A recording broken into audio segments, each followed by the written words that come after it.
It's reached the brand nirvana of being both a noun and a verb in pop culture. As Jim Parsons exclaimed on Big Bang Theory, oh dear, Purell, Purell. Yet the rise of Purell, the bomb of politicians and germaphobes everywhere, is also something of an improbable tale. After 10 years of losing money, business began taking off for the makers of Purell hand sanitizer.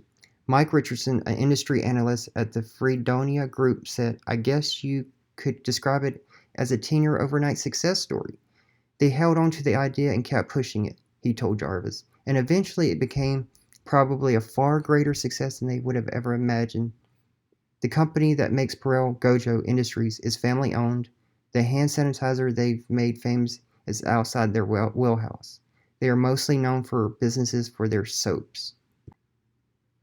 Gojo CEO Joe Kaffer said that in 1946 his Aunt Goldie and Uncle Jerry developed a hand cleaner to get grease and carbon black off of working people's hands, and it was called Gojo, the namesake of our company today, he told Jarvis. It was made in their basement, literally, in my grandmother's washing machine, he said. Jerry Lippman revolutionized their business by making one of the industry's first dispensers, made with old window cranks. Canfer said as a small boy he would be rewarded for going to junkyards looking for window crank handles. I found plenty, he said.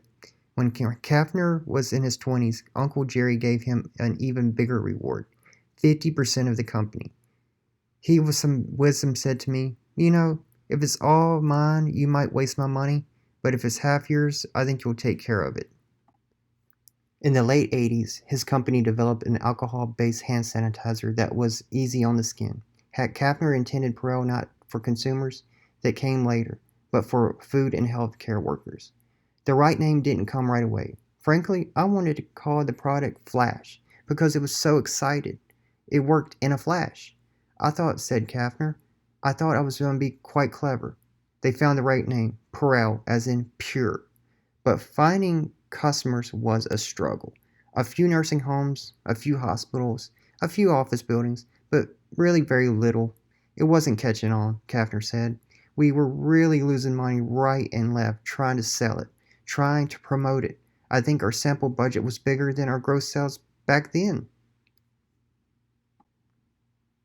The problem, said Gojo Vice President Jim Arbogast, was in those days a hand sanitizer was a hard sell. 20, 30 years ago, the paradigm was hand washing was only one solution, Arbogast said, and some people believed that the only way to reduce germs on hands was through hand washing with soap and water. For 10 years, the company lost money on Purell, but it also participated in studies on efficiency of hand sanitizers. In 2002, their work paid off. Reviewing the evidence, the CDC concluded that alcohol-based products kill germs more effectively than hand washing and rewrote its guideline for hand hygiene in healthcare settings. It was very vindicating, said Arbogast. It was a huge success. It was what some people in the hallway here called the race to the wall. As in hospital walls, dotted with a Purell dispenser, business boomed. To grow that business, Gojo regularly asked in groups of people, such as nurses, to give feedback on new formulations of Purell. The focus in a session Jarvis attended was on how the products feel, potential stingy, sticky, slippery. The products have to be loved by the consumer, said Arbogast. If they don't really loved by the consumers, they won't get used. Gojo also beats up their dispensers. Half their R&D budget is spent on getting that right. We make a lifetime guarantee on delivery system, so we really build them to be tough, said Arbogast. Today, Gojo estimates that more than 100 million people worldwide use Purell each day.